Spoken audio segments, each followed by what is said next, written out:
And now it's time for Training Camp Today with Neil Roberts and the Minnesota Vikings. He had a super training camp last year in his first season as a Viking, but coming back off of a 3-game suspension that led to some foot and leg injuries. Former Bengal Jerome Simpson joins us now. And Jerome, how frustrating of a stretch was that for you coming back and coming off those injuries right away? And it seemed like you're trying to just get back into the groove all year. Oh yeah, it was very frustrating because first I had a 3-game suspension and then I had one pretty good game at Detroit, and then after that I had a freak injury and I had to battle through that the whole year. So it's just great to be able to be 100% now and be able to help my team. Led to my next question. Now you signed a 1-year deal to come back with the Vikings and looking good in camp so far, and you just mentioned you're feeling great again. A year ago you looked great in camp too and had a good camp. Coming to camp ready to go each year, what's the key to that during the off season?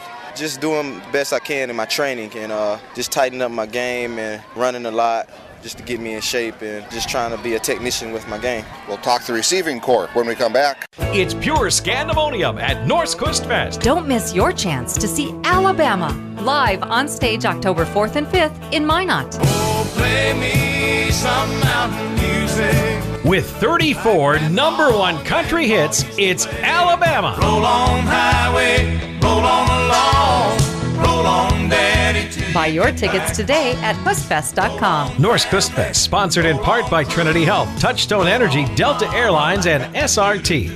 The average salary for Bakken oil workers is now more than $110,000 a year.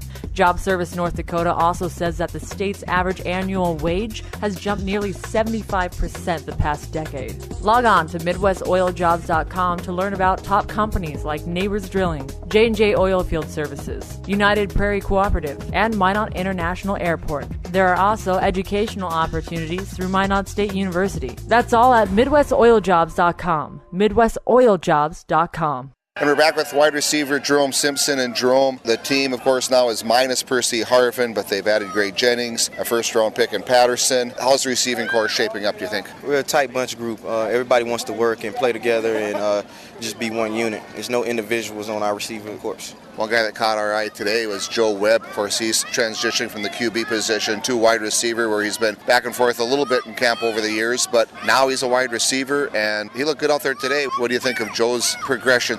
Joe's coming along well, man. It helps in our room for him being a quarterback. He can just tell us little techniques that the quarterback goes through, and too, with reading defenses and what they do, too. So that really helps him. Jerome, thanks for your time today, and have a great 2013. All right, thank you. Jerome Simpson joining us. That concludes this one. If you missed one, check us on the website, trainingcamptoday.com. Until next time, I'm Neil Roberts. You've been listening to Training Camp Today, brought to you in part by MidwestOilJobs.com and by the Norse Coast Fest starting October 1st.